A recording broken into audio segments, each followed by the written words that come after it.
এগুলো করলেই জান্নাত। ফারিকুম ফিল জান্নাহ ওয়া ফারিকুম ফিস সাঈর। ও বান্দা, আমি আল্লাহ রাব্বুল আলামিন দুইটা পথ নির্ধারণ করেছি। কয়টা পথ? একটা হলো ফারিকুম ফিল জান্নাহ, আরেকটা হচ্ছে ওয়া ফারিকুম ফিস সাঈর। একটা হলো জান্নাতের পথ আর একটা হলো জাহান্নামের পথ। ফামান শাআ ফালিউমিন ওয়া মান শাআ ফালইয়াকফুর। ওই তো মুমিন হও, নয়তো কাফের হও। মুমিন হলে জান্নাত, কাফের হলে জাহান্নাম। ও ভাই, মৃত্যু প্রতিদিন ডাকে, মৃত্যু প্রতিদিন বান্দাকে ডাকতে থাকে। ও বান্দা,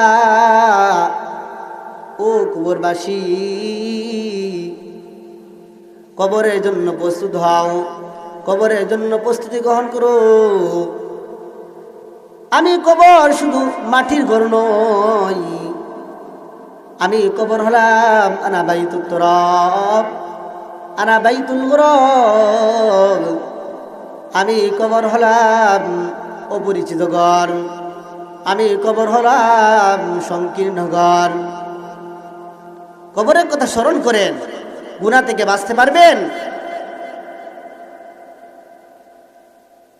সব ধরনের গুনাহ থেকে, নাফরমানি থেকে বাঁচতে পারবেন। আল্লাহ তাআলার মহব্বত পয়দা হবে, আল্লাহ তাআলার দ্বীনের মহব্বত পয়দা হবে। মৃত্যুর কথা স্মরণ করেন।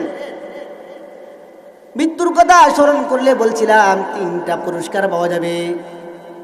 এক নম্বর, আল্লাহ তাআলা আপনার অন্তরে ইবাদতের মজা ঢুকাই দিবেন। সুবহানাল্লাহ। এক নম্বর কি? মৃত্যুর কথা বেশি স্মরণ করলে ইবাদতের স্বাদ আর মজা আল্লাহ তাআলা ঢুকাই দিবেন। আপনি ইবাদত করে মজা পাবেন। গুনাহ করলে অনেক মজা পাওয়া যায়, কিন্তু এর চাইতে দ্বিগুণ মজা পাওয়া যাবে মৃত্যুর কথা স্মরণ